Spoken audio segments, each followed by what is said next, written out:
Hello, everybody, and welcome to the show. I'm Timmy B, host of the Fight Insight podcast.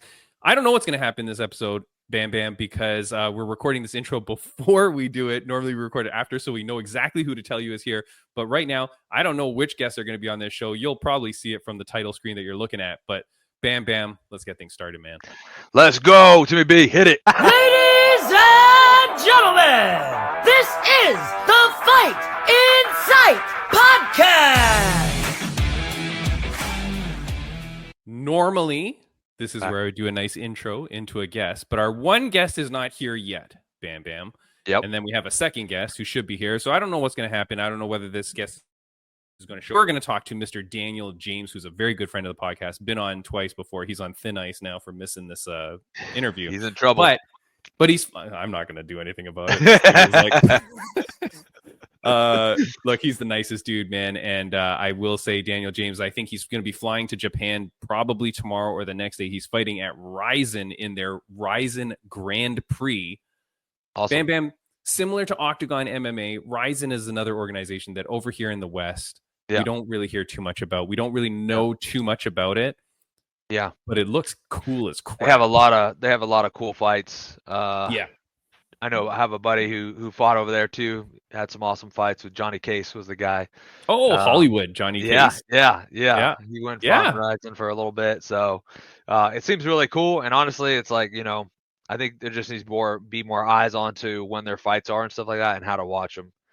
That's the thing, man. Like, and not only that, but then you get fighters like Hollywood Johnny Case, you get Daniel the Predator James, you get, I've had former guests of the podcast, the BKFC sweetheart, Charissa Sagala. She went over there and fought there. John Dodson went over there and fought. Lots of great fighters, man. They go over there and they do their cool events and stuff like that. It's a good card. Look, here's what's so funny, though, because when he went to the Grand Prix, I was like, oh, man, like I'm not seeing any posters and stuff like that. And I remember when Charissa Sagala went, I made her like an anime photo poster for her and stuff. Awesome. Yeah. Here's what I did for Daniel James, because this dude, he's a big man. And I'm like, you're going to fight in Japan. Like, how many Japanese guys do you fight at once for it to be fair? Yeah. Yeah. So I made him a poster, and I will send this to him regardless. But here's my poster for Daniel James. Boom. In the Tokyo Dome, May 4th. That is actual sizing, Bam Bam. Yeah. Of a normal sized Japanese man. The big dude. Versus the American Predator, Daniel James. So good luck to him. Now, get this, Bam Bam, not to be outdone. Guess what happens literally days after I made that? And I know I showed that to you before, so you know that I'm not lying. Yep. But suddenly, RIZIN releases their poster. They must have known I did something cool, because watch their poster, man. That is as Japanese as you are going to get. That is awesome. If you are on audio only, man, it is a poster of what looks to be like 7 T-Rexes or Godzillas. They're T-Rexes for sure. Just freaking monsters destroying cities and stuff. And so it's talking about the heavyweight, what does it say there? Heavyweight tournament? Tournament. Yep, first round. Yep. And so it's got like the 8 fighters, and some are from Japan, some are from around the world. But that's very cool. God dang, really cool, right? Yeah. Daniel, unless there was a Pikachu on it, it couldn't get more Japanese. Yeah. Daniel James, good luck to you, my friend, man. All the best to you. Best of luck. Bring me back. I want some Japanese Disney Lorcana cards. I want some Japanese Pokemon cards. And also, I will say our mutual friend, Mr. Commander Dale Brown, there's his book there. Commander Dale, who's a mutual friend of ours, I reached out to him and he told me he wanted to wish Daniel James some good luck as well. So I will do my best. I will do my best Commander Dale impression. Commander Dale says good luck. Predator. I love that dude, man. Awesome. Eyebrow right. You were there. There you go. Bam Bam, that's gonna be exciting, man. And so look, I don't know where he is, but I hope everything's okay, obviously. Yeah. But he's a good dude, man, a real good friend of the podcast, and he's always such a friendly guy. Lots to talk about anyway, so we'll get to that before our next guest, which then if we don't have that guest, then we're really out of luck. But before we do that, I will say I'm still on my Magic Mind trip. Yes. And I say trip almost like it's a high I'm on. And dude, I worked out 3 days this weekend. And Nice. I'm telling you, I have been telling all my friends at the gym and stuff like that, because they will see me and they're like, "Oh, I haven't seen you in a while." And I'm like, "Yeah, I'm just not motivated, man." Like, I don't know whether it's because I'm old as hell, or it's because now I've been training so long that most of the friends that I grew up training with are all gone. Yeah. So like, you don't have the same friends motivating you to go back in. But I just felt like my motivation is down. Dude, I'm into week 3 of Magic Mind. Gym. Like, I'm motivated. I'm going to do it. I feel so much better, man. Go check it out. magicmind.com. And now in May, you can use the code FIS May, MAY, for a discount. Go check it out, man. I can't recommend it enough. Yeah, it's great stuff. I've been on it, I think, a week now. And your hair all fell out. Look at that. I mean, it got me ready for summer. I mean, amazing, you know. Yeah. But really, you know, energy's high, feeling good. You know, I've been hitting my workouts every day and stuff, so it's a good boost of energy. Helps me get focused. Yeah. You know, I even amped up my classes. You know, hitting another class every day, so 2 classes a day, and it's been pretty sweet. I like it. Magic Mind. Remember, check it out. Use the code FIS May MAY on the website .com. Dude, I'm very happy with it, man. I'm really enjoying it. I know I've got I was very happy that they sent us some, and I'm gonna stay on this, man, because if I can keep staying in that gym, I will be very happy. Because this Saturday, May 3rd, I will be commentating a Muay Thai event. Let's go.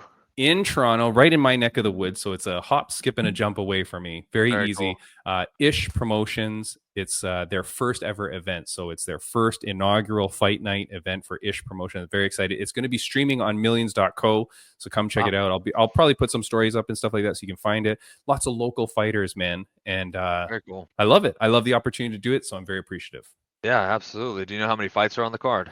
I think it is 9 fights, I believe. Okay. So 9 fights, some newcomers to the Muay Thai world and some very experienced fighters as well.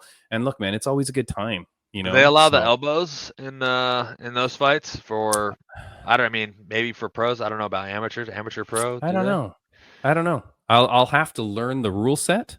Yep. So that I can know what I am calling. But you know, dude, all I want to do is bring excitement to it. Make sure that the people that are watching at home get a good sense of what the hell's going on. Give them a sense of the feeling of the crowd. But it's going to be very exciting. Look, this is going to get released as soon as possible. I'm going to release this episode because our next guest, they want their story to get out. So I want to release it as soon as possible. But it's this Saturday, May 3rd. So look, if you're hearing this and you're anywhere in the GTA, in the Toronto area, come down and check it out, man. Live fights, bam, bam. We always talk about it. Nothing they hit different. Yep, hit different. Nothing better than live fights to watch it. And first 5 people, I will sign autograph for free. There you go. Boom. Get your Timmy B autograph. No, shit. Bam. No. 3. First 3. Free. First 3. I mean, you can't let those go on eBay for, you know, they're flying off the shelf right now. Yeah. So go over there. Take advantage of that. Get yourself Timmy B. Yeah. Autograph. Very, very cool, dude. I can't wait. So that's going to be a fun time. Last week on the podcast, it's so funny, man. We talked about the girl that was going to fight that was like in the GFL contract. Yeah. Meow Ding. Yeah. And I apologize if I'm saying the name wrong. Nope, that's not the picture. Hold on. This one. Meow Ding. Super Meow. Now, she's a Chinese fighter, trains in Thailand as far as I know. She was going to come on the podcast. She seems like a very cool person. Yeah. Signs over to GFL. Yeah. Was drafted. Was booked in one of those first 2 inaugural fights. Yeah, the May 24th, 25th fights. Gets canceled. Yeah. And then, boom, he's booked on another fight. Not with GFL.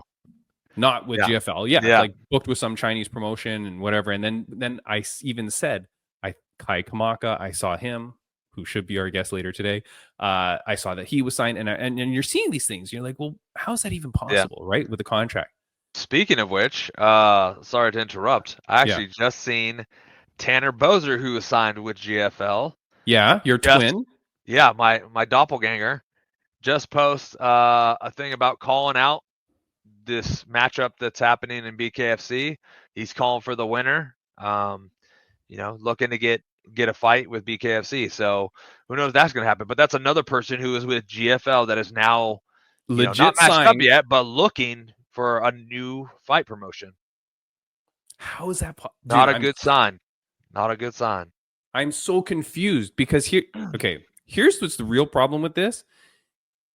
If these fighters all jump ship, how can the Darren Owen guy be getting new investors? Yeah. When your fighters are now all gone. Like, the whole reason why you were going to get the investor money is because you had locked in all these names. Yeah. Right? I mean, I'm sure if they come back to like, hey, we got a card, we want you to fight on it, this is the whatever, like the pay may be good enough for them to be like, okay, yeah, I'm there. But if you're a fighter, are you going to give up other opportunities? Remember, like Tanner Boser may have given up how many contracted fights in order to sign with GFL. Yeah. You think if they come knocking again, he's going to sign back up? Yeah, I think that's risky. Like, well, I mean, depending on what the contract was and if they can get out of it, that's going to be an issue as well. Like, obviously, they're either fighting out of it already or there was a clause or something.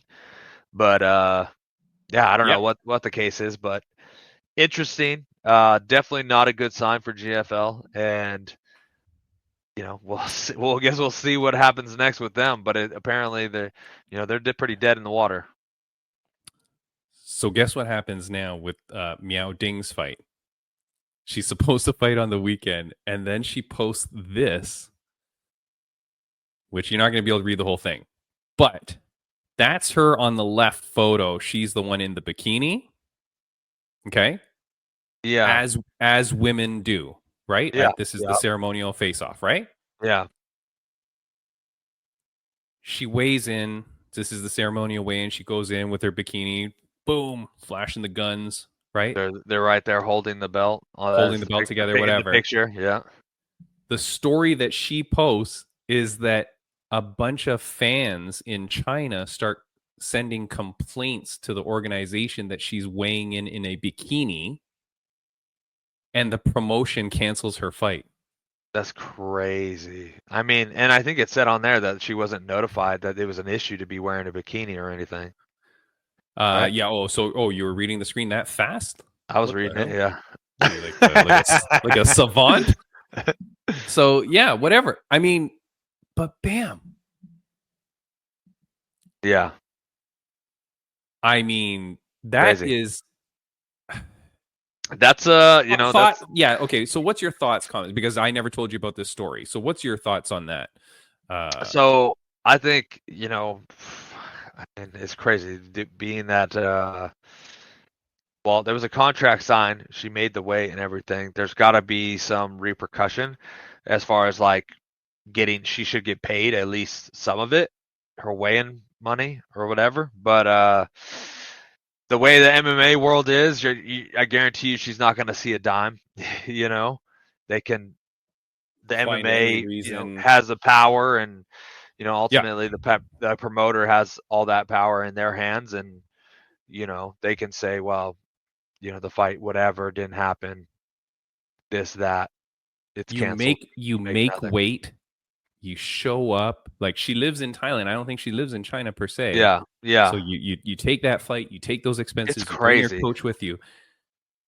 I think if it was a deal, if there was a problem with a bikini in general, I mean, you notify the fighters before they even go out there. You notify them like, hey, you need to be wearing shirts and whatever. But I mean, when you weigh in, we'll do a whatever weigh in and before, so we know exactly what your weight is. So no.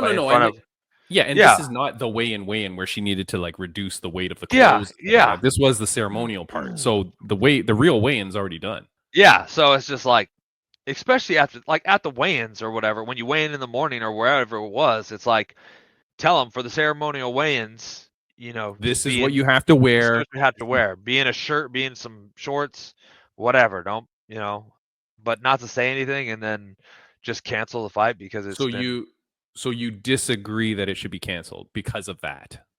Yeah, I disagree. If that's the story, right? If that's the story, and okay, if so it I just want to put this up. Okay, if it wasn't told or whatever, Bam Bam. Yeah. Bikinis. Breaking news: Bam Bam loves bikinis. Story at 11. Okay. All right. Yeah. Yeah, I just think it's it's unfair to the fighters, especially if she wasn't notified. Especially if she wasn't notified. Unfair to her to just cancel the fight. You travel all that way. You put in all that work. I mean, honestly, I'd like to hear what the other Promotion? girl said. Yeah, from the promotion, but also how the other girl feels about the fight being canceled for that reason. You know, was she like okay with it? Was she, of pissed? course she's not going to be okay with it. Exactly. You know what time is it in Thailand? How far ahead are they from us? I always forget. Time in Thailand. Let me look it up, because maybe next week I could get her on. It'd just be interesting to hear. It's terrible. Their time zones. They're 11 hours ahead of us. Nice. So we need her to do an interview with us at 4 a.m. Sweet. Unlikely to happen. Make it happen, Timmy B. No. But we have a guest for next week, so that's the problem. Yeah. We could always figure it out, and then we'll split the episode or whatever, and I can piece it together. But I wonder if there's been another situation like this that's happened for that promotion or not, or if this is a first time thing. Like, if it ever had happened before, then she would have known and wouldn't do it. Yeah. Well, you would think on the bench waiting for a GFL fight. Maybe she would know, because maybe she didn't watch any of their prior events, so she has no idea. But someone would know. If someone would tell her, I would hope. Like the friggin' usher that's like waiting to like let her go to the stage. If once you see she's wearing a bikini, you'd be like, "Yo, don't take that top off," right? Like, yeah, I would guess so. Yeah. Now she's just like, they're like, "Don't wear a bikini," and she's like, "I'm wearing a bikini anyway." Screw you! I look good in a bikini. Yeah. Timmy B's conspiracy of the week. Ooh, let's hear it. That organization used her to get views and like create drama. Okay. Because this is so stupid, dude. Like it's so dumb, and I swear that organization might be looking at her going, you know what? And then what proof are they going to have that they had complaints? Like how are you going to prove to her that you had complaints? So like you said, they could do for whatever. So they use her name and her image to build the card, views into the card, right? She's fighting for a title, so there was something there. You get views into that, then you make them have their little scuffle on stage. Too, they shut it down, but they lose those viewers, right? Because but Bam Bam, did you? Okay, but in all honesty, this is episode 221, and I never recall talking about this promotion before. Yeah, I don't even know what that says. So, well, I mean, you should be doing your studying. That says, no, I was going to say something. Really no bikini promotion. Yeah.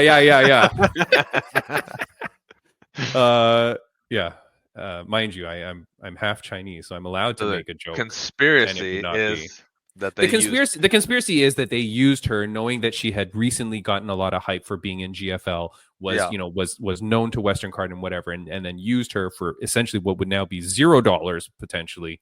To hype up their card, and now to have you and I on the hottest podcast that nobody's watching, whatever. Now know that there is this organization, or that this drama existed, or that whatever. Like, it's just crap, dude. It's crap. Yeah. Here's something. Friends of the podcast update, because she's a friend of the podcast, and now this goes into this. I don't like it. This is not okay. This might come off bad, but I don't want it to come off bad. Where's my friends of the podcast? Friends of the podcast. What I do not like is when girls do fight in t-shirts. Okay. Because I always feel like it's gonna because I feel like it's gonna absorb the shot or something, or that it can like catch a finger or something. Like if you're grappling, and then the hand could like grab the shirt. Or it could be used to your detriment as well. Like what if the girl grabs your shirt to pull you down? Yeah. So I always thought like that you should have to wear the sports bra top, You just go topless. I mean, let me make a new updated sign here. Breaking news. Bam Bam loves less than bikinis.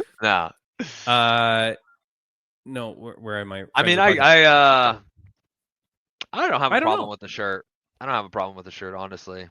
But it has to cause some sort of. I could see like where there's some like obviously more grip. Yeah, like there's a advantage on the other side, but if you're the one wearing the shirt, there's not really an advantage. It absorbs the shot. There's fabric. I don't know. The bulletproof fucking shirt they're wearing. Look, there's some sort of like, look, I can hit you at some sort of force that you can survive, and then there's some sort of breaking point where if I hit you at that other force, that's it. So what if that t-shirt? What if that t-shirt is causing that? What if that is it? I don't know.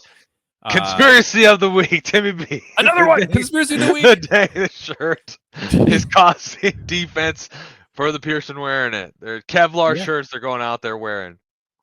Yeah, we're not testing the material of these t-shirts. No. But what I do want to say, so kind of this is my easy segue here from girls wearing bikinis to girls wearing shirts to guys wearing shirts, Bam Bam. Because our boy, Big Sam, got a big win at Creator Fight League this weekend. And Big Sam was not the one wearing a shirt. And I think not in the episode I did with you with him, but before I spoke about that, because he always goes out there and he fights with no shirt. Yeah. Yeah. Like a man. Like it's supposed to be. Right. Now, he's a super heavyweight, right? Yep. So, yes. Big boy. He's a big boy. He's Big Sam. Yeah. But the guys he fights regularly are wearing shirts. Yeah. And I'm like, bro. Well, I get it. Like we know you weighed in at 300 pounds. Yeah, you don't need to worry that you look big. I mean, Big Sam he's okay with his body. And that's great. You know, obviously these other guys aren't. No, that's very weird. No, don't you think that's a little bit weird psychologically? I think it's more of a now thing. I mean, I guess back in the day and stuff, you know, people used to wear shirts when they swim and stuff like that. But yeah, I think it's just if you're comfortable. Not me, and I was a big boy. But yeah, I think it's just a comfortable thing. Like they feel uncomfortable with showing their body. But do you think that there's a psychological thing there? Our next guest is late, by the way. All right. As far as they like don't you if think they don't have the shirt on, they're gonna No, meaning like you've always talked to me about when you go to your fights and stuff like that you are so laser focused. You don't know what the crowd is doing. You don't care, blah, blah, because you're laser focused and all that. So don't you think if you're going out to your fight and you're like, you know what, I want to wear my shirt because I don't want anyone to see my boobies. Yeah. I think he already has Isn't that something? I think their mindset is already knowing that they're going to wear the shirt. Now, I think it would mess their mindset if the guy's like, yo, you can't wear a shirt. You need to take your shirt off or the fight's not happening. That, I think, would mess with his head. Like, would cause some serious mental issues as far as, like, going into the fight and stuff. Because he's, you know, they're obviously thinking about that. But I think for him or for these people, it's like outside point of view thing. Like they're worried about what they look like with a shirt off and being with a shirt off in front of all these people watching them fight.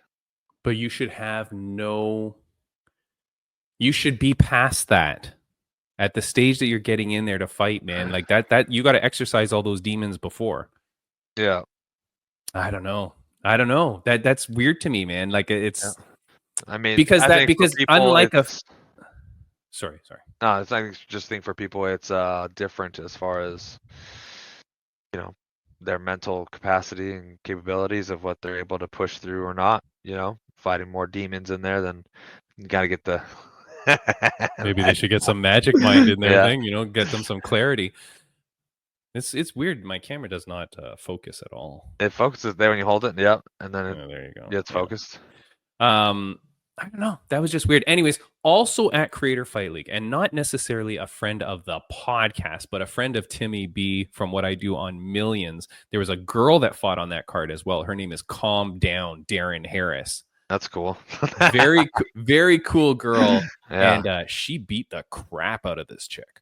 I was supposed to I interviewed her before her fight previous to this one, or maybe even 2 fights. This girl is active. This girl is fighting a lot. Like I think she's fought 3 times in less than a year now. Wow. And she just beat up this girl like badly. And so I'm very proud of her.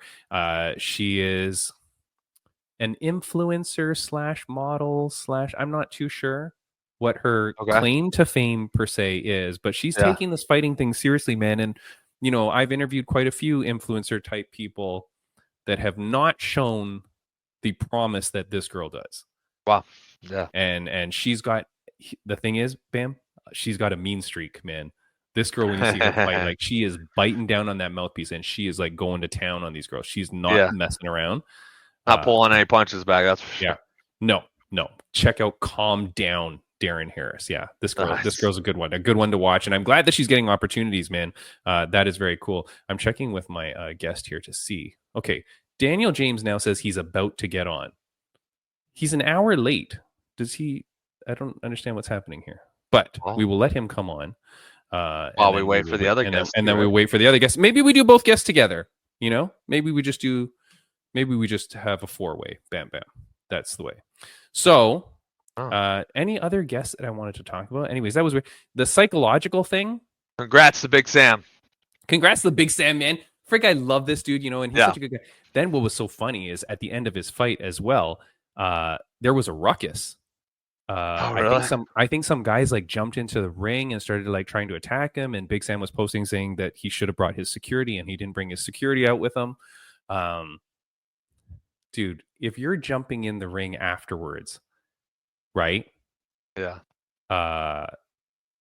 Because you're mad that your buddy lost or whatever. Yo, Big Sam will fight you. He's no, but I mean, like, sign up to go fight him in the ring then. Yeah. Like, what are you doing jumping into the ring to like pretend like you're gonna fight, dude? We know you're not gonna get one shot off with all the security and everything that's in there. So you're just gonna jump in to make a scene. Just sign up, and Big Sam will fight you tomorrow. Yeah. You know what I mean? Like, Big Sam, like, kudos to that guy, man. Yeah. He's making the best of it for sure. Now, Bam Bam, how close is he to living to you? Like, you guys are it's a few hours, I think. Not bad, right? No, not crazy. I think you need to invite him out for some training. Can I say that? Go train with him? I think you need to give him some tips. I know he's got a great coach, and I know whatever, but hey, look, you can always learn from different things. Yeah. You should hook up with that dude because he seems like a good guy. Yeah. And even if it's just for a few sessions, Big Sam, reach out to Bam Bam. Let's get this going. Because I want to see him continually technically improve. And I did like what I saw him do, though, in this fight. He was throwing a lot of shots to the body.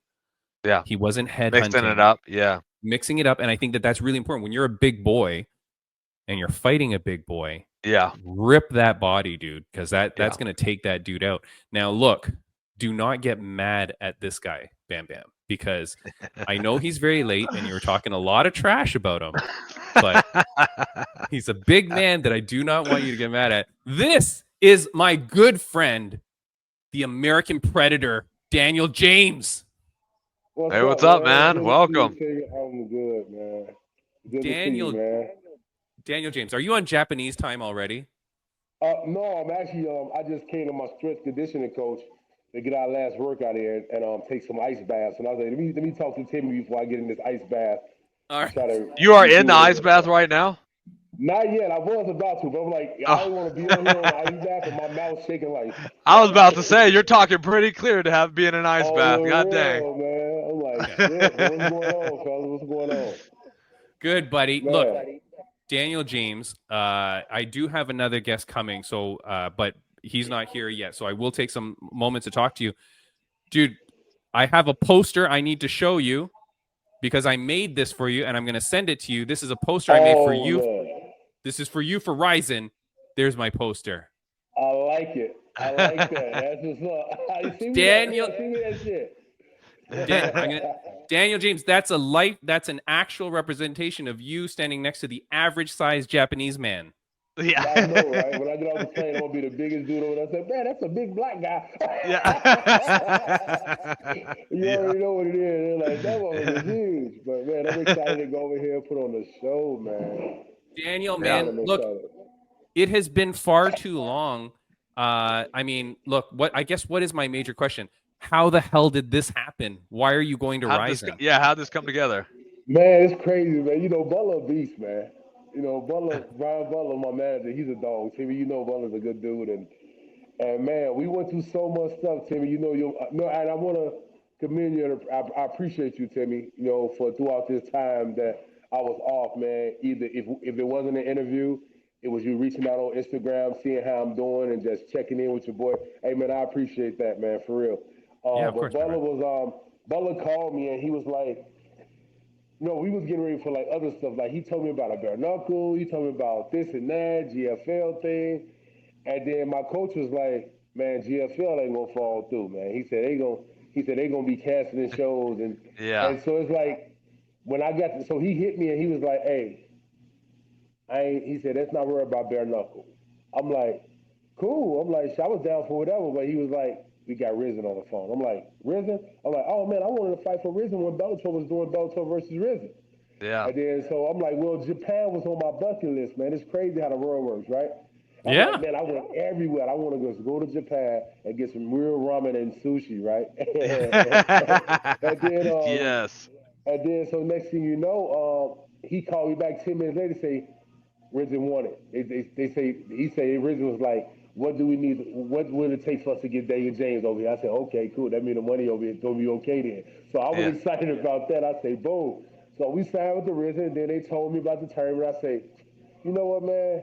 Ain't no other way. Let's go. And then I signed with RIZIN. Then he gave us 6-7 weeks to get ready, and then I just went all in, stepped on the gas, and went crazy. 7 days a week, no days off, man. Like literally, 7 days a week, no days off. Every single day, 2 a days, 3 a days. Wow, dude.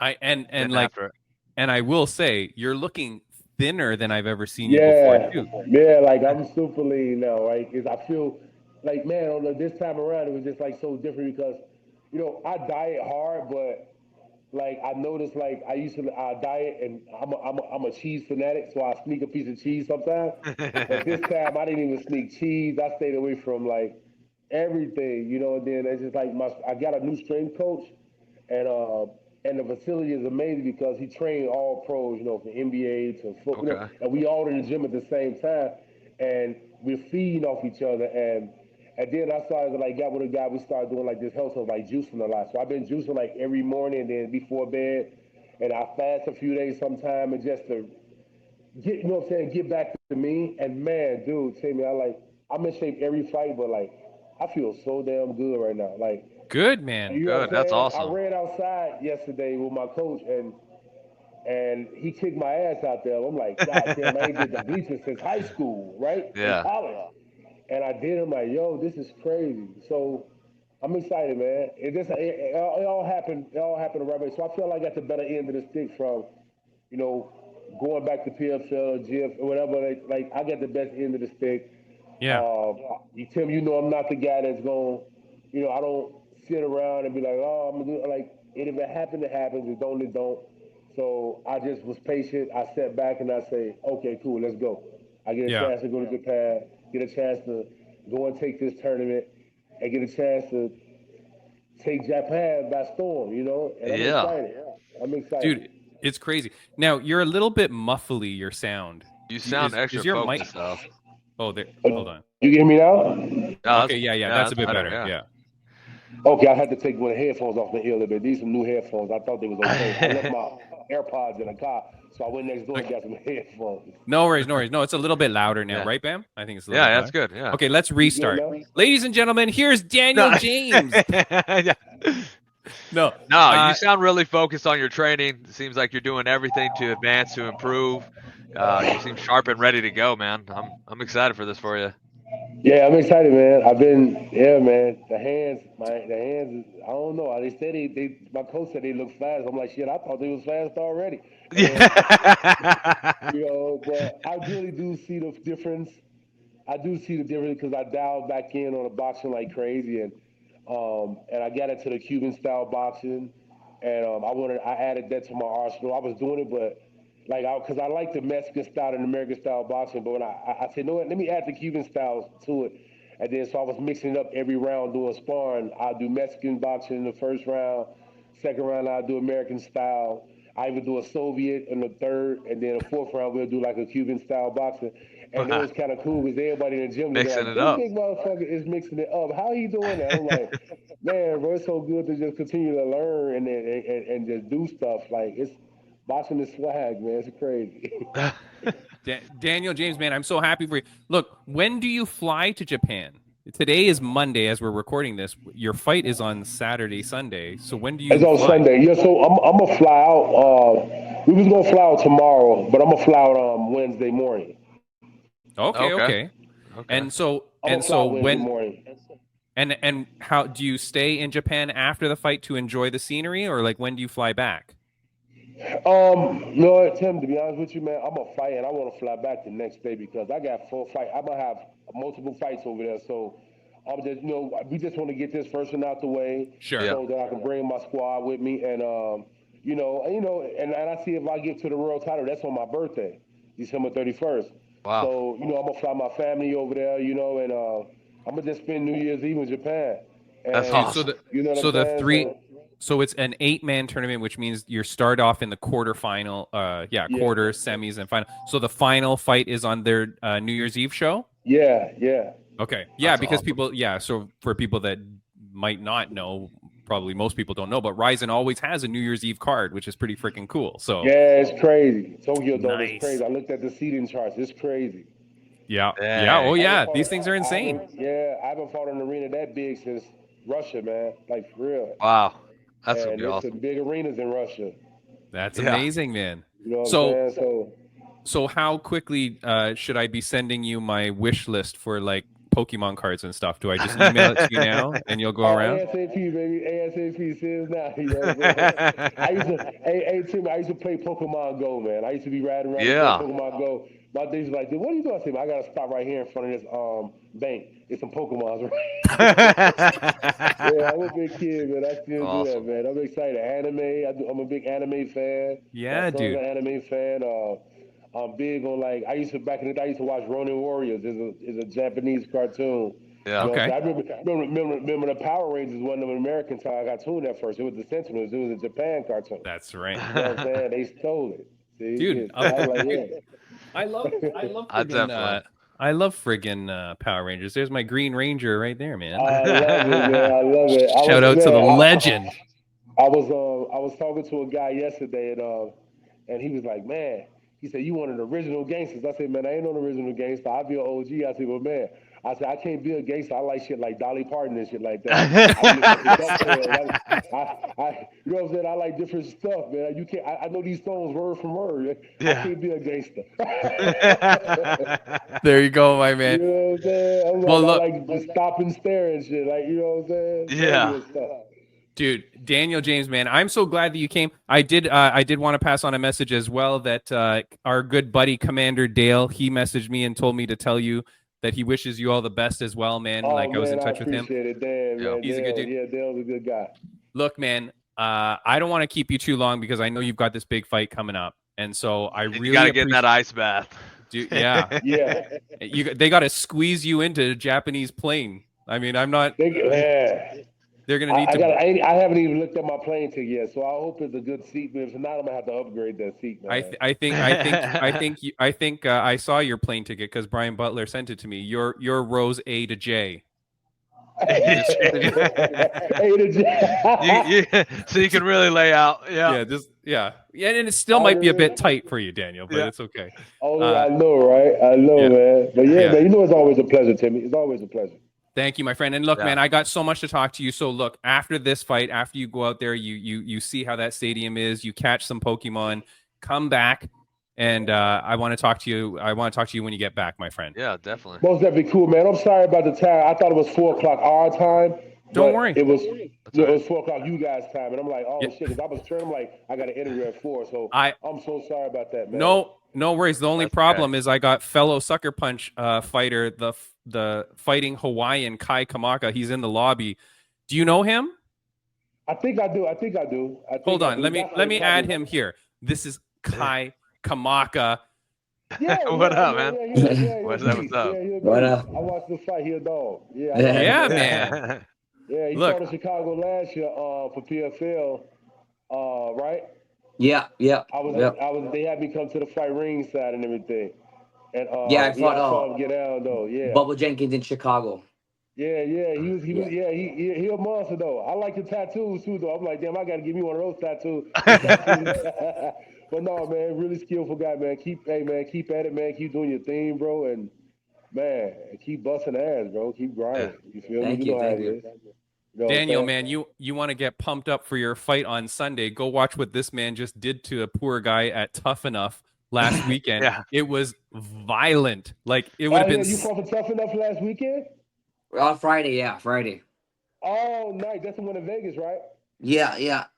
Yeah, I fought for them before I got their belt. Yeah. Nice. But that's what's up, man. Hell yeah, standing though, man. Timmy, get at me after the fight, man. Let's chop it up. I'm gonna go ahead and chop this motherfucker down, and I'm coming back to interview and talk about everything. I will win this tournament. You know when I say I manifest, it's a shake time. Dude, I can't wait. All right, man. All right, baby. Y'all take it easy. All right, man. Take care. Take care, Daniel.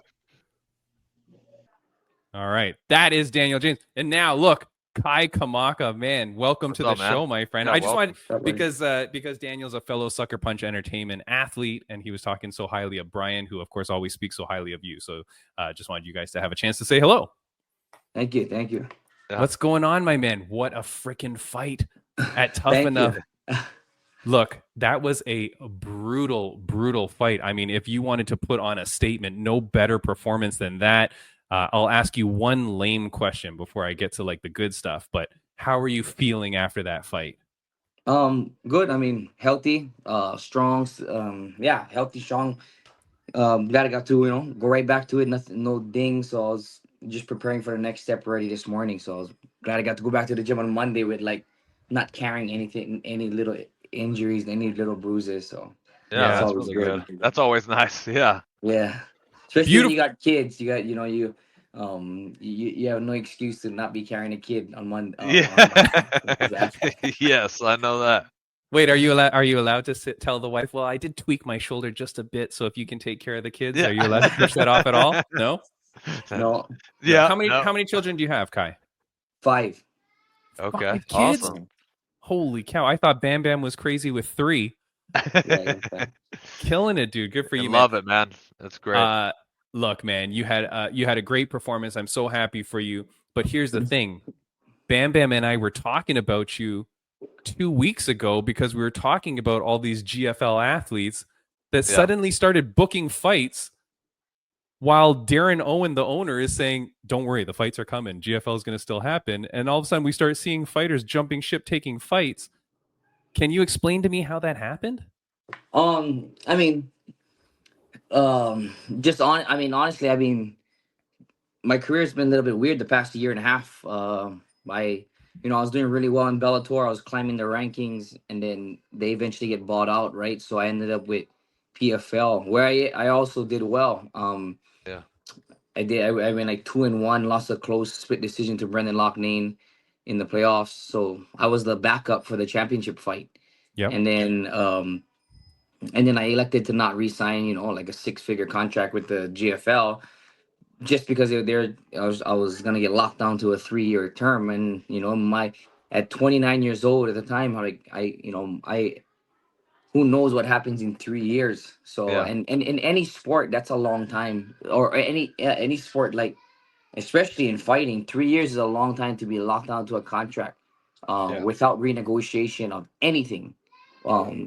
So I re-elected to not do that. And then I was already looking to go back to work my way back to the UFC.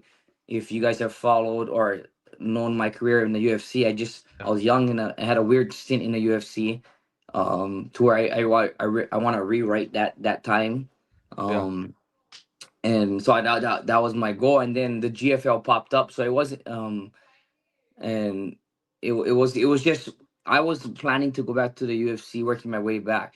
And, when they started coming out with all these, with the things that they were saying, it was just like, you know what, we'll do it. At least we're going to get paid.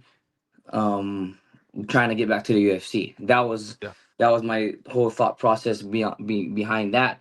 So when things, obviously we knew where my head was, or we had a good headspace with the whole time with the GFL. Like, I know this business is tough. So, running a business is tough, and especially in MMA. So when things started to look shaky, and from what we could see already, we knew what we were getting into in the first place.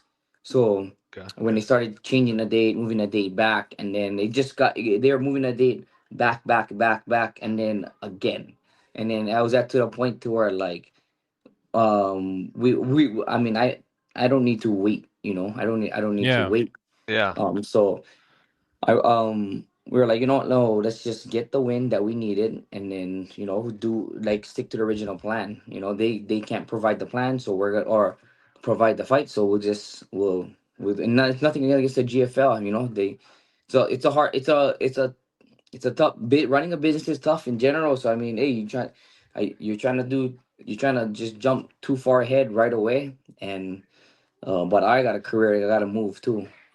Yeah, of course. And that's the thing too, because we were talking like Kai, I know so many fighters that were signed to GFL or like even just within the draft and didn't get drafted, but a lot of fighters put a lot of things on hold, just their life, their fights, their even just like what they're doing with their family and where they were going to move because they thought this thing's going to happen. Can I go back to the PFL though? Was your concern like if like you said that they were offering you a 6-figure contract? But that would not have been to fight in the tournament. That would have been to fight random fights because they can't be giving you 6 figures in the tournament, can they? Well, yeah, it was, but it was like the. I mean, it's not like crazy 6 figures. I'm like just breaking freaking, like over 100,000. Yeah. But over hundreds of thousand. But like the it was like they started making their changes to their format in general too. So Yeah. though, and then for 3 years, like I don't want to be stuck there for a 3-year term without any movement. And like we're negotiating at 29 or at 33 is way different. Yeah. So yep. that was my main concern, is like, wait, I earned I earned to renegotiate right now, and they weren't willing to do that. They were just trying to keep me at the same Pay scale and everything. pay scale without renegotiation after performing arguably or winning 3 times. And they did not want to they didn't want to speak on anything further other than extending a 3-year term. And one of the weird things is that, from my understanding and speaking with different fighters, Kai, was that Bellator / PFL negotiated time contracts, like you keep referring to, like 3 years, versus other organizations like the UFC, that's normally like a certain number of fights. So the worry would be that you would get stuck in this contract for a certain amount of time, and you might fight once, or you might fight 0, right? Like you wouldn't know, and then that's terrible for you too. Yeah. So there was no fights like promised, right? It's just like time. It was like I think it was like 2. Then when I elected to like not resign because they weren't trying to renegotiate. That was the thing. They were just trying to slap on new time. So I was like, no. And then they tried to do like a 1-year thing with only 2 fights, and then but the way the format is going, it's like, how do you even know if that's gonna even come? How do you know if I'm gonna get 2 within the year? So that's how I ended up. I was like, I elected to not do it, and then the GFL kind of popped up, and if we're gonna fight regionally or like what, and these guys say they're gonna pay, and let's see how it at least plays out for a little bit. If he can say what he can do, then he can, or if he can do what he can say, then he does it. But if not, we're gonna move. We're still gonna move. I'm still young, so exactly. I feel like I have not hit my prime yet. So that was my thing. Is like, for me, it's like, yeah, it make the most sense. Okay, I'm gonna fight older guys, and I'm 29 years old for more money rather than So I was like, okay, that makes the most. That's how business, like in this business, should be, right? So it's like, makes sense, right? Yeah. So I was like, okay, yeah, well, I guess, yeah, we'll do that, and then get credible wins, and then go back to the UFC. Yeah, I think you definitely need to act, especially being younger. You don't want to sit and wait. This is technically a young man's sport. Yeah. You don't want to be sitting around not having fights, waiting on opportunities for fights, and then ultimately the ultimate goal is to go back to the UFC. And if you're not getting fights to make that happen, you're just sitting around losing years on the sport. Potentially not improving, not upping your way up the ranks or anything, potential to get back to the UFC. So I totally understand that, of getting, the fights. I guess my question is, with GFL, was it hard to get out of the contract and get this other fight? Were they cool with it? Oh yeah, they're it was really. I mean, to my understanding, it was really easy to get out of the contract. Hold on. Okay. I'm gonna call Brian Butler, and he's like, "It wasn't easy at all, Kai. I had to work my butt off for you." But yeah, no, but it's interesting that it is easy, and I think that's generally what you're thinking, Kai. I'm just kidding about the Brian thing. But if it was easy, then that really would make it look like these fights are never going to happen because you can't lose your stars.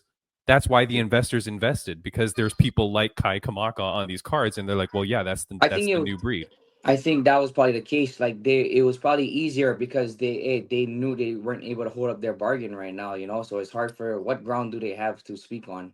Yeah. Right. Did they happen to come back, or do you know if they came back and said like, oh yeah, he can go fight, but when we get a show lined up, the show redone or whatever and set? No, they were like, oh, we totally understand. We totally understand. Okay. They're probably just happy because then it's maybe the fight, like Bam Bam. I'm thinking maybe it's the fighters now asking for a release. So then now they're like, okay, now that's great. You asked for the release, we let you go, and now it's your choice to leave. Whereas maybe if fighters are sticking around demanding the fights and they're like, we can't give you a fight, then it becomes like some sort of contractual problem. Yeah.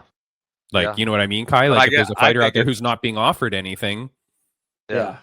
But I definitely think it's smart for you, like to move on, go to something else. Like you said, sitting around, you can't just sit around for even 3 years, like with the PFL. They don't want to negotiate. That's hard too. It's like someone who doesn't want to negotiate when you're doing well in their promotion.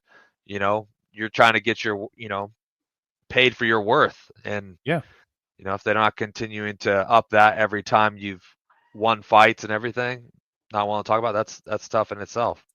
Yeah, I mean I mean that was a tough part, especially the performing well and chasing the toughest competition in their promotion. It's like if that was the case, I wouldn't have been chasing the toughest competition. Yeah. You know what I mean? I'm trying to earn every dollar, and I'm trying to earn every raise that I get. So I want to fight the best. I asked for Bubba Jenkins. I fought Pedro Carvalho. I fought 3 title challengers, whether it was in Bellator or PFL guys. They previously fought for world titles, and Brendan Loughnane was a PFL world champion. Which I in a lot of cases, a lot of people think that I won. So I mean, I like for them to not want to renegotiate as a new deal was it kind of sucked. Like this business sucks. No. So and absolutely. And Kai, like last week we had on UFC fighter Cam Smotherman, who's making his second appearance in the UFC this weekend. Good luck to Cam.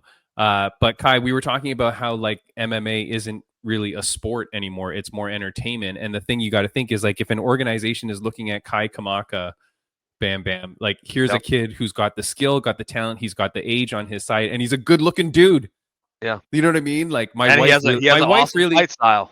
Yeah, awesome fight style. And my wife really likes your haircut, Kai. She's like, can you cut your hair? She's like, can you cut your hair like Kai? I'm like, I'll try. But but the thing is like you're a marketable guy. You know what I mean? And you're good on the mic. And so I want to get to that. You go to you fight at Tough Enough in a good event. Beautiful, beautiful performance. You get on the mic afterwards and you call out Sean Shelby and you say like, hey, I'm ready for the UFC. Get me back in there. You're obviously right in their backyard being at Tough Enough. Anything since then? Have they reached out to you? Do they see that? What's the scoop? Yeah, I mean, I got some texts from Brian. He sent me some photos and some texts and some good conversation. So yeah, he just told me to stay ready, make sure everything's like, I mean, I'm ready to go, obviously geographically, passport and everything, just kind of, I mean, and you know how the deal, like absolutely. So yeah, I mean, just stay ready, keep my weight at a decent spot to where I'm able to make that weight change right away. So yeah, and yeah, pretty much some good news. So just gotta be ready to do my part at any time. That's awesome, man. And how quick, like at the stage you're at, because you want this, because you're manifesting this, is it just like, hey, any short notice, get me in there, I'm ready to do my job?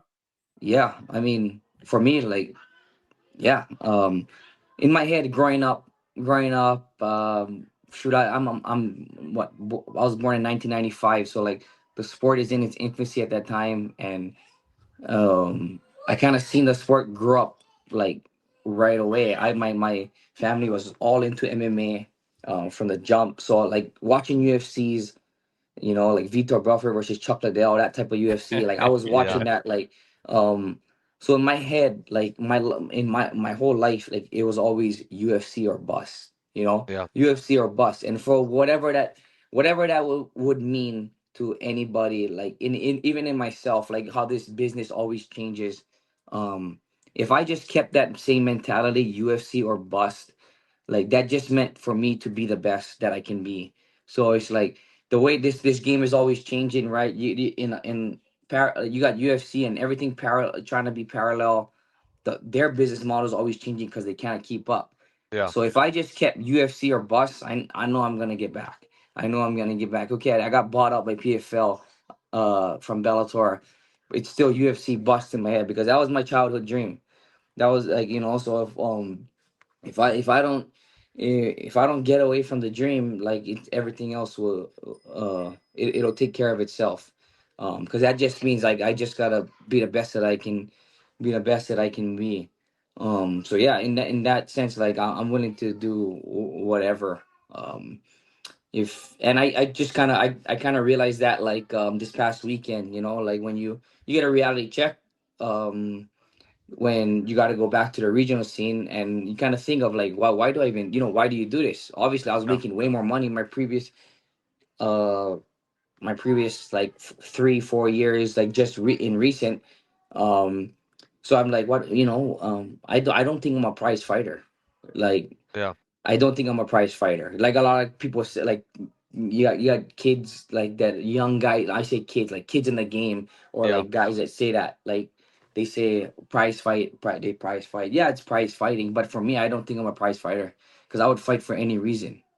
Yeah. Like, As long so as it's going towards your goal, right? yeah, as Yeah. long as it's going towards my goal, I would fight. I would fight for any reason. Like, I mean, you tell me, you just tell me when and where. So Yeah. it's like it's and and sometimes it's like even even just telling me I have a fight, that's way more exciting, Yeah. um So can I ask though, and I'm so interested because you're saying this and I don't want to miss it. So if you're not a prize fighter, what are you? How would you classify yourself? I think I'm just a fighter. Like Fighter first. like a fighter, and then and even, yeah, I'm just a fighter, like, and fighter in the ring, somebody fighting for his dreams. um just somebody like just gonna fight, fight for everything. Yeah. It's just So it's just that's that that, yeah. overall mentality. Exactly. It's not like, oh, I'm just a fighter. No, yeah, no, I fight for everything. Like I fight Yeah. for everything that I want. Yeah. It's Yeah. not like, oh, I'm just a UFC fighter, MMA fighter. No, I'm a fighter. Like I fight for everything. Yeah. Um, I do have a question for you. Through all this process with the PFL not renegotiating, waiting for GFL, you said you're in this mindset of like UFC or bust, like you've always have been. How's this been like on you personally, like with your family and everything? I know just from my own experiences too, like having time off due to injuries and stuff like that. Obviously, it makes things a little tougher because there's not that fight coming up where I can get back to it and everything. So how's it been like mentally for you, your family, that that was all yeah, that? that was a big one too. I mean, like, because I've been through this before. I've been through this before. That the UFC or bust mentality. Like I said, like I had that mentality all my life. Yeah. Like literally, because that's when I grew up. It was always UFC, right? So, and I made it to the UFC before. Yeah. So I know what that means to me, Yeah. UFC or bust. Because I made it to the UFC, and I felt like that getting to the UFC in general. That's what made me get there. Um, and I had injuries before that too, or like what you said, Yeah. injuries and weight. Like I even before the UFC, I'm out with a shoulder surgery for 1 whole year, and Yeah. then I have 2 fights. Then I'm out another year because of my other shoulder. Then I have eye surgery, and then I kind of finally get to the UFC, and then you cut fast forward all the way to here, all the ups and downs of all the big three promotions that I visited, UFC, Bellator, PFL, and then I'm stuck outside off of performing really well for I'm stuck outside for 10 months and never fight. Then I take a fight on 2 weeks notice. But in that 10 months, I'm like, how did I end up in this situation? Performing really well, healthy, in like probably like most healthiest I've been. Obviously had a lot of time to rest, so I'm definitely healthy. And I'm kind of like getting frustrated because like I'm healthy, I feel good, my mind feels good, and I'm getting really frustrated. And then I got the win a Friday night, and it was like it wasn't the win that made me happy. It was just the feelings of a fight that made me Just I being back needed. to it. Yeah, Yeah. just being back to it, being I mean, you know what it is like being back, preparing for a fight, getting into a weight Yeah. cut, Yeah. letting you know, like making you feel like, I don't know, makes you feel like real again. Yeah. Like getting into a real weight cut, making weight, rehydrating, suffering, suffering, then preparing to get in the ring, like fight night. Those feelings, the feeling of being able to get embarrassed, and then all that kind of feelings, like that's feelings that's what I was telling. That's what I was saying is I don't think I'm a prize fighter. I think I'm just a fighter, because Yeah. that's the feelings that I needed. Like Yeah. that's the feeling that I needed, and Get that you back on your that's path. Yeah. yeah, get you back, make me feel like make me feel like myself again. Like, Yeah. wow, that's what I was missing. Yeah. Like it's not the all this business stuff it's more like frustrating than anything. Yeah. And so that UFC or bust mentality, that's what that means to me, like Yeah. that striving for something bigger than what's in front of me. Well, you That's must have great. a really great support system around you. Yeah, I mean, To my, be my going. wife is great, because I mean we've been together since we was 14 years old, and so Yeah. she's seen me like It's she's seen awesome. me high school wrestling, college wrestling, kickboxing, boxing as a kid, and she's seen that UFC or bust mentality, because she did whatever she could so I could chase my dream. She was working Yeah. 2 jobs so I could just train, so. And then in college she she changed her life, her goals, so that I could just do what I do. So I mean, this means just as much to her that it is to me. So I mean, even making this transition to going back to a regional promotion, Yeah. like even she needed that. She needed that to see me compete again. Yeah. That's Trust me, I incredible. know. I know that firsthand. Like my wife, we met in high school, and we've been together and through it all from the very beginning. And she's made adjustments and sacrifices to help support me to get to where I wanted to be in the UFC and everything. So I know firsthand how that is. And man, it's something special, man. And you have a great support system. That's, man, awesome of your wife too. Like, to be that supportive. That's not something you get every day, man. So really happy for you as far as like just your support system around you, your family. That's amazing, man. You will make it. UFC or bust, son. Thank you. And Yeah, it's and yeah, I mean, that's just the way I feel, and I've explained that to people, like, over the weekend, like that mentality. I like ask people what their goals are, and for me, like might sound stupid to a lot of people, but that's what keeps me going. Um, it was like UFC or bust, and there's like, oh, what do you like? There's not only UFC. I said, yeah, I know there's not only UFC, and there is alternatives. There is alternatives, but for me, like that was just it. Like if I don't make it to the UFC, I can't live with myself like self as much as I'd want to. Like that's sorry. I mean, for me, that's my NFL. Like that's Yeah, our NFL. That's our yeah. NFL moment, and I'm just striving to get that NFL draft day call again. yeah, But Kai, here's the thing: we talk to people about goals and dreams, and like this is episode 221 of this podcast, man. So I've interviewed like over 300 people by now, and dreams is like such a big thing. When you get there, though, UFC or bust, that's the dream, that's the mentality. You get to the UFC, you get back to the UFC. Does the How does the dream change then, or what changes the mentality? Because Well, I surely mean, you're not just happy to be there. Now yeah. now you reset. hmm What does that look like for you? Yeah, I mean, uh, I know I can compete with the best in the world. I mean, I do it every day.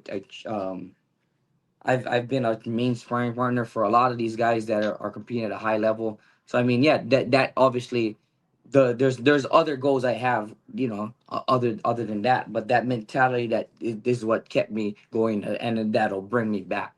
Yeah. But as far as like I have almost 5 years outside the UFC, not fighting regional talent. I'm not No. fighting. I'm not Yeah. fighting. I'm not racking up wins out Yeah. of You're fighting nobody. high level guys. Yeah, I'm fighting high level guys, and so my IQ my like 30-year-old me getting back to the UFC is much different than 25-year-old me, and I've experienced and I experienced what it was like to be in the UFC. I mean, I've been competing at a high level already, and then my level is only elevated, and I haven't even stepped into my prime, you know. So Yeah. I mean, I competed this last Friday, but I just feel like, I mean, even with I've done, I feel like I do well on. I feel like I do better under adversity. It wasn't it was one of the things that one of the commentators said that I was interested in. He kind of made mention saying like, oh, he doesn't need to be flashy. He doesn't need there was something that the commentator said and it stuck with me.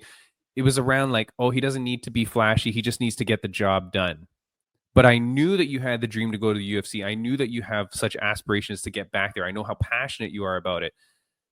I mean, you have to be happy that it was such an exciting fight and that it was flashy in the aggression and the violence that you show, because that's gonna play out when the UFC looks at that fight and goes, yeah, this is the guy we want. If you were to put on a performance that was not so flashy, you just grind out a win, it has to be important, right? Yeah, I mean, yeah, but I expected, or I expect more out of myself than anything. So I mean, it wasn't like I'm looking for flash or whatever. I expect to be the best. So Yeah. I gotta be able to put out the best, you know, at any more. If I say who I am, you know, I gotta do what I'm gonna do. So that's just it's either who I say who I am or I'm not. So Yeah. that's And so just that's just the way you fought and the way you got the win is just who you are. It's yeah, not. it's just who I am. It's Yeah. just It's it just the kind of wasn't fights you produce. yeah. Yeah. Well, that's what I was thinking too as I'm watching the fight and they said that. I'm like, do you not know who Kai Kamaka is? This guy's gonna put on a freaking show. Like this guy's not gonna be boring. Anytime Kai Kamaka fights, you're watching. That's like part of my mentality too. Is like I'm gonna bring it, and if it's like either I am who I say I am, or I'm not, and they gotta stop it. You know. Yeah, definitely, man. Yeah, you were a young gun when you first got into the UFC. You're definitely a different person now. Yeah, skill wise and everything. Like you said, you've had the experiences. So, man, I'm hoping that call comes really, really soon for you. I'm hoping it comes through when I mean, as soon as we hang up here. I mean, I'm hoping, yeah, you know what I mean. Do you know how mad I'll be if we hang up and then you get the call? I want it to happen live on this podcast right now. Give it the call. Yeah, the whole deal is just would be different. Like I left my family at 25 years old, and I was living in Vegas by myself. 3 of my fights in the UFC were short notice. It was like 4 days, 7 days. I had one camp, and then one was 2 weeks. Like, so I was in and out of there, you know. Like, but even like the fight, the preparation. Like I was always training, but like the preparation for a UFC level fight, I had 3 that were like less than 2 weeks notice. One was my debut was 4 days notice. Next one was 7 days notice. And these are like UFC fights, you know what I mean? Like I'm much more prepared to do that now, but I still wouldn't want to do that now. You know what I mean? Yeah. And that's the thing. And you know, not just your age, experience, and your maturity as a man and as a fighter, but like when you got to the UFC, you had 10 pro fights. Now you've got 23 pro fights. I think 23 pro fights, 22 pro fights. You know, that's a lot of different experience, man. That's double the amount of experience that you have now going in. That's so much more time being around the great people at Extreme Couture and all the gyms that you train at and the people that you train with, right? So yeah, it's a different man that's going to be showing up in that UFC octagon, man. I can't wait for it, dude. I'm very excited for you, man. And I love your mentality. Yeah. I mean, that's just as a kid, it was like, you know, like that when I said UFC or bust, that was it. That really was it. I was like, I remember like as a young kid, like 22, 23, I was like, man, I better make it to the UFC or I would never be able to live with myself. It's just like, it's like if some kid was like some young high school kid or young, like if I don't make it to the NFL, like what the hell is going to happen in my life? You know what I Yeah. mean? Yeah. And I mean, that's just how it always was. Like I'm going to the league and, Yeah.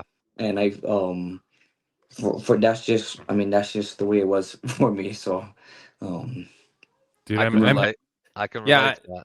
yeah. Yeah, man. Bam Bam, I'm so happy for this kid, man. Like, you've done everything right, and you've got a good support system around you. You've got the good management team behind you that I know is like pushing for you hard, man, and giving you the right opportunities in the right spots. So I want to give you one final moment to give something that you want to say to your fans, viewers, and listeners that are watching before I ask you one final question. But is there anything that you would like to say to people that are watching you? No, I just like when I get that moment again, I'm gonna soak it all in and I'm gonna make the most of it. I know I not only a lifetime of work, but I have 5 more extra years of preparation of real preparation to show that I'm one of the best in the world. And I think more than ever that I'm ready to do so again. So. Dude, I'm so happy for it, man. Can't wait to see it. Look, final question I want to ask you, Kai Kamaka.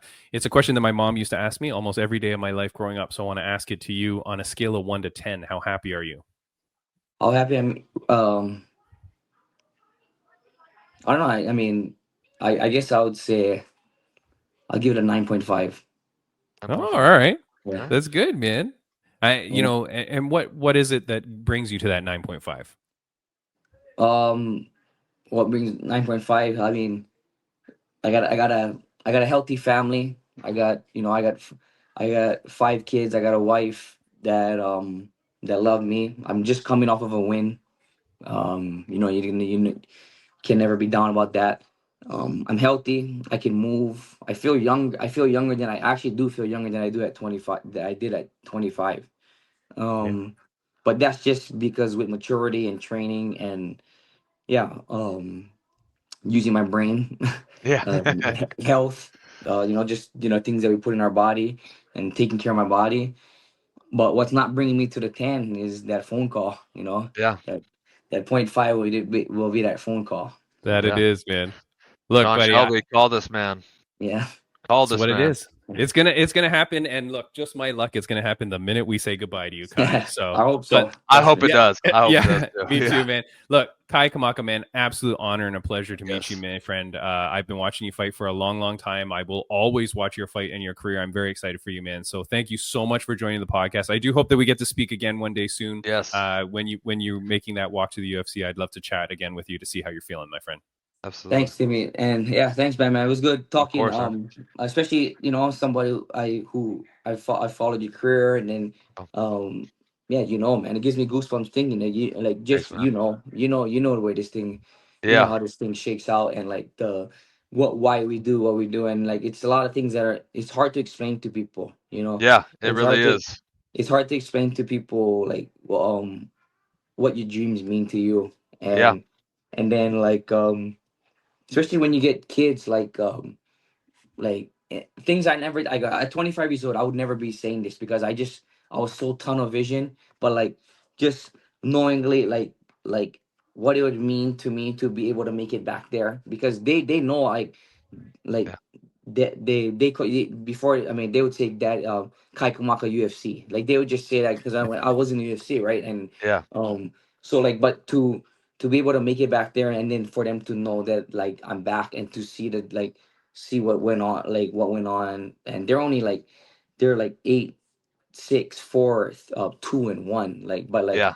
for them to see my joy, and then for them to know that I'm gonna be fighting on ESPN again, what we watch every Saturday, it would just feel Yeah. good. Yeah, Yeah. absolutely. Man, I'm not gonna lie, I got some chills listening to you talk and explain everything and the feelings that you're having and everything and that UFC bust. I know that feeling. Yeah, I just I know know that that feeling. feeling. Yeah. And the past, like I was telling Coach Eric, and he was just proud of me, like my resiliency, and like just this throughout this whole process, because Yeah. Something to be proud of, man. Yeah, really. and like just the person that I am and stuff. He's like super, like just proud of me, and like on Friday night, and I was telling him, I responded like the way I feel about like just this game, and it's like I don't think I fight for. I know I'm not. I was telling him the same thing. I don't think I'm a prize fighter, and Yeah. I was like, I think I'm just a fighter, and it's Yeah. not that I just like I'll fight for like any dollar. It's like no, it's not that. It's just like I'll fight for what I want. Yeah. Yeah. Whatever the dream, whatever the goal. Yeah, Fight for because it. I realized that when I was like, when we were with the commission and we're signing off on what we're getting paid. I'm not getting paid to fight in Tough Enough. Yeah. But that wasn't an issue to me. I'm fighting for a bigger picture. Yeah, absolutely. So, Definitely. Kai Kamaka, man, it's been an absolute pleasure talking with you, man. And I'm looking forward to the comeback, to the return to the UFC. I've always been a fan watching you, man. You're a scrapper for sure. Thank you. Looking forward to it. It's going to be amazing. Glad I got to talk to you guys and share something. Of course. Have a good one, my friend. Boom. Awesome. Yeah. You seem very touched by this interview, my friend. Like I feel like this one was really speaking to you the way he was. Yeah, I mean, I know the feeling, and I know firsthand having a wife there that supports you and does everything to make you succeed. You do get that.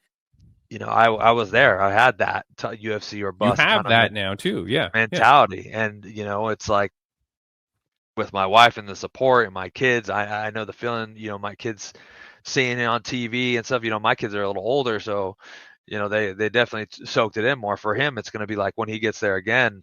They're going to be a little bit old. What they are now as before when he was there. And they were saying it. So definitely touching. Hit those nerves on me. Like got a little little goosebumps and stuff. I can really relate to that. And he's been on a hell of a journey, especially from the UFC as a young kid. Then coming out of there, going to the PFL, and like you said, he's not fighting up some guys just to get a record to go back or anything like that. He's fighting the best, some of the best people out there. He's a very, very active fighter, man. He began his pro career in 2012, so 13 years ago. But 23 fights. This guy has a lot of fights, a lot of good names behind his back, a lot of good names in his pocket that he's defeated, and he's fought the best, and so the UFC is the right place for him to go. Absolutely. And get that title, man. I was thinking when I said what's the next goal after that? That kid is title bound. You get in there with the hype that you have behind you, with the name that you have behind you. You get in there, and we've seen what the UFC is. Cam Smotherman tells us this is not a sport. This is entertainment. I'm sure this is exactly what he's trying to. That's his next goal. But he's just tunnel visioned into he knows. It's got to be UFC or bust. So he's got to get there first, and then I can tell it. He's going to flip the script on that. So absolutely amazing, dude. I'm so happy for him, man. And the family support is a big thing because that's what a bunch of people need. This podcast is going a bit long, so I won't talk about it now. But we could talk about that, man, like family stuff and things like that, and the support and blah blah blah. But look, we went all over the place today. We ended up having both the guests that we didn't think we were going to have. So it's good. And Daniel James, what a cool dude, man. I love him. Yeah. And he's great. And then we'll talk to him again. But I hopefully really do like that ice bath. Yeah. I'm not a big ice bath guy, so. Dude, the ice would be very scared of Daniel James. Are you kidding me? It all melt right away. Yeah, just let's get out of here. Yeah. All right, man. We will also get out of here. Next week on the podcast, I believe we have Killer Cub, Kiana Montenegro. I had her on before. She actually guest co-hosted for me when I needed a co-host. Awesome. She's a fighter out in California, and I believe she is fighting at the next fighting event, which is where Ringside Rain is the announcer. So cool. Small world, it all works out. It was one day when Ringside Rain couldn't be guest co-host. Killer Cub substituted in. Now she's going to be fighting in that promotion. She's a great girl, great Very fighter, very, very cool person and a good person as well. Yeah, man, I got lots to talk about. We learned a lot today. Yeah. A great episode. From what Kai Kamaka is generally saying, GFL is gone. They're not. Yeah. I thought it didn't sound like they were figuring it out. It sounded like I thought it was gonna be like, oh, they're letting me do this while we sort it out, but I am still under contract. No. And so if that means that all these fighters that you see going off, Tanner Bozer asking for BKFC fights, blah blah blah, Meow Ding getting in trouble for wearing a bikini on the scale. If all these people are like out, how on earth does GFL raise money to then restart when you've lost so much of your roster? The whole draft is out the window. The stupid draft. That draft is out the window. Too, like, who's going to want to come back? You know, they're going to be afraid and nervous that. But then I feel bad because then there are fighters that are kind of thinking I mean, I haven't seen anything from our friend Pani Kianzad, but like, man, there's got to be people also that are hanging. Like, you know, like, and thinking like, okay, well, if it goes back and then maybe the teams realign or blah, blah. Anyways, look, too much to talk about. Next week, we'll get into a whole bunch of stuff. We'll see what guests we get, but I'm very excited. Look, if you can somehow figure out a way to watch RIZIN in Japan on Sunday, go watch it. See Daniel James destroy a town or village or whatever he's going to do out there.